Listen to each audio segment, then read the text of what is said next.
আল্লাহ রাসূল বলেছেন দারিদ্রতা মানুষকে কাফেরের দিকে ধাবিত করে। দারিদ্রতা মানুষকে কাফের বানিয়ে ফেলে। তো সুতরাং আমরা বলি, আমরা সবসময় এমফেসাইজ করি যে গরিব থাকো, গরিব থাকো, টাকা পয়সা এত লাভ কি, দুনিয়া দুনিয়া করা দরকার না, আখিরাত করো না। ইসলামের যত বড় বড় ইবাদত আছে, সবচেয়ে বেশি বড় ইবাদত গুলো কিন্তু ধনীর জন্য। রোজা, এই তোমার কোরবানি কার জন্য? গরিবের জন্য। হজ কার জন্য? গরিবের জন্য। যাকাত কার জন্য? গরিবের জন্য। কার জন্য? ধনীর জন্য। আল্লাহ তাআলা কোরআনে আকিমুস সালাত ও আতুজ যাকাত, যাকাত আদায় করতে বলছে, যাকাত প্রদান করতে বলছে, যাকাত খাইতে বলে নাই। আর আমরা ইসলামটাকে বানায় নিয়েছি যে এটা গরিবের ধর্ম।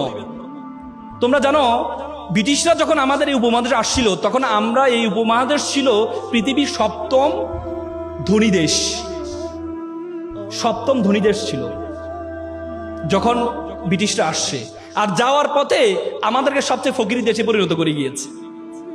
তারা কি করছে? তারা আমাদের শিক্ষা ব্যবস্থাটাকে এমন ভাবে তৈরি করে দিয়েছে, আমাদের শিক্ষা ব্যবস্থায়, আমাদেরকে শিক্ষা ব্যবস্থা পড়ানো হয় যে ছিঁড়া কাঁথায় শুয়ে লাখ টাকার স্বপ্ন কেন দেখো।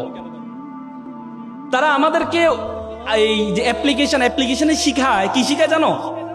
যে কেরানি পদে চাকরির জন্য আবেদন। কখনো দেখছো সিইউ পদে আবেদনের চাকরির জন্য আবেদন তোমাদেরকে শিখাইতে? এমডি পদে আবেদনের চাকরি শিখাইতে? আমাদেরকে যে কেরানি পদে আবেদন। তার মানে ব্রিটিশরা আমাদের মাথায় ঢুকিয়ে দেয় তোরা ফকিরের জাতি, তোরা ফকিরের জাতি, তোরা চিন্তা করবি কেরানি পর্যন্ত, একটা প্রধান হওয়ার জন্য চিন্তা করবি না। আমরা সেই মেন্টালিটি নিয়ে আছি। বড় স্বপ্ন দেখতে পারি না, এমডি হব সে স্বপ্ন দেখতে পারি না, বড় ব্যবসায়ী হব স্বপ্ন দেখতে পারি না, সে স্বপ্ন দেখতে পারি না। এই জন্য তুমি যদি, আমি বিশ্ববিদ্যালয়তে বের হওয়ার পর আমার চিন্তা ছিল আমি চাকরি করব, সরকারি চাকরি করব।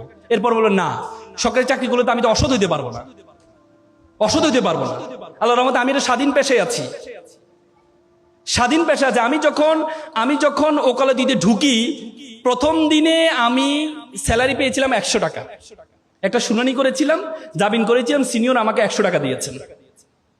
এবং আমার বন্ধু যারা আছে তারা বিভিন্ন বাংলাদেশ ব্যাংক, বড় বড় ব্যাংক প্যানেল লয়ার হিসেবে ঢুকেছে, তাদের বেতন ছিল 70 থেকে 80 হাজার টাকা।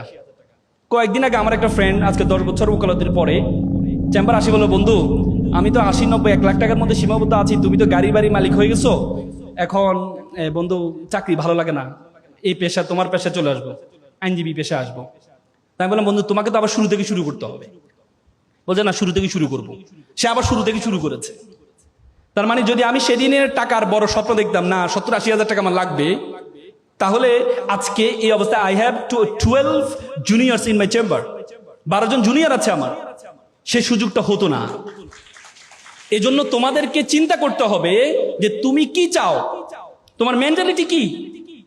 সেটির জন্য চাওয়ার আগে প্রথমে তোমার সম্বন্ধে তোমাকে জানতে হবে। Who are you, who are you want to go, তুমি কে, তোমার সম্বন্ধে। আমরা সবসময় বললাম না, ব্রিটিশরা আমাদের মাথা ঢুকিয়ে দিয়েছে আমরা তো ছোট।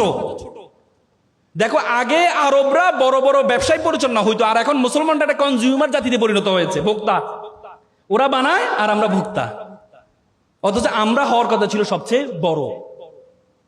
এই জন্য তোমাদেরকে প্রথমে তোমার সম্বন্ধে জানতে হবে, তোমার সম্বন্ধে তুমি কে, তুমি কতটুকু যেতে পারবা, তোমার সম্বন্ধে জানতে হবে। দেখো, 2006 সালে বাংলাদেশে একটা অপটিক্যাল ফাইবার স্টেশন করা হয়েছে কক্সবাজারে।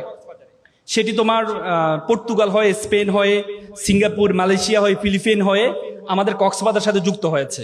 সে অপটিক্যাল একটা তার, ফাইবার কেবল, পরবর্তীতে স্যাটেলাইট, এই কি বলে, শেখ মুজিবুর রহমান যে এটা কি বলে, হাইটেক পার্কের সাথে যুক্ত হয়েছে। সে তারটার দূরত্ব ছিল 17,500 কিলোমিটার। 17,500 কিলোমিটার একটা তার দিয়ে পুরো পৃথিবীটা আমাদের হাতের মুঠে চলে আসছে। আজকে আমরা এখানে কি করছি, আমেরিকা বসে দেখতে পাচ্ছে, আমেরিকাতে কি করছে আমরা এখান থেকে বসে দেখতে পাচ্ছি, মাত্র 17,000 কিলোমিটার একটা তার দিয়ে।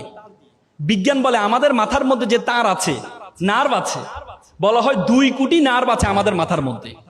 একটাকে যদি একটার সাথে যুক্ত করা হয় 2 লক্ষ কিলোমিটার হবে এটা দূরত্ব। মাত্র 17,000 কিলোমিটার দিয়ে পুরো পৃথিবীটা আমাদের হাতের মুঠে চলে আসছে।